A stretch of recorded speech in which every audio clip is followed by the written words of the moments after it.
కొన్నిసార్లు మన ఆత్మీయ జీవితంలో మనం ముందుకెళ్తున్నప్పుడు కొన్ని ప్రశ్నలు మనకు మెదులుతా ఉంటాయి. ఏమని ప్రశ్నలు వస్తా ఉంటాయంటే, దేవుడు నా జీవితంలో ఇంకెప్పుడు మేలు చేస్తాడు? దేవుడు నా జీవితంలో ఇంకెప్పుడు నేను అనుకున్నది దేవుడు నాకెప్పుడు ఇస్తాడని చెప్పేసి మనం అనుకుంటా ఉంటాం. అలాంటి టైంలో మన విశ్వాసం గూడా కొన్నిసార్లు నిరుత్సాహ స్థితిలోనికి ఎళ్తా ఉంటది.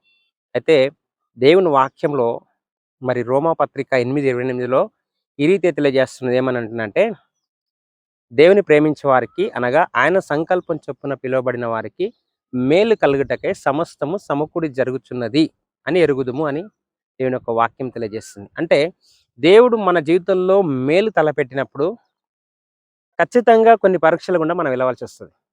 ఆ పరీక్షలన్నీ మనం దాటుకుంటూ వెళ్ళిన తర్వాత ఖచ్చితంగా దేవుడు మనకి ఏ మేలైతే చేయాలనుకుంటున్నాడో, ఏ ఆశీర్వాదం అయితే దేవుడు మనకి ఇవ్వాలనుకుంటున్నాడో, ఏ దీవెనైతే మనం పొందుకోవాలనుకుంటున్నామో అది ఖచ్చితంగా దేవుడు మనకు ఇస్తాడు. అయితే ఆ దీవెన, ఆ ఆశీర్వాదం మనం పొందుకోవాలంటే ముందుగా మన పరీక్షలను ఎదుర్కోక తప్పదు. ఈరోజు ఈ దినమందు నువ్వు వెళ్తున్నటువంటి ప్రతి పరీక్షను బట్టి నువ్వు బాధపడవలసిన అవసరం లేదు. ఖచ్చితంగా దేవుడు నీ జీవితంలో మేలు చేసే రోజంటూ ఒక రోజు వస్తది.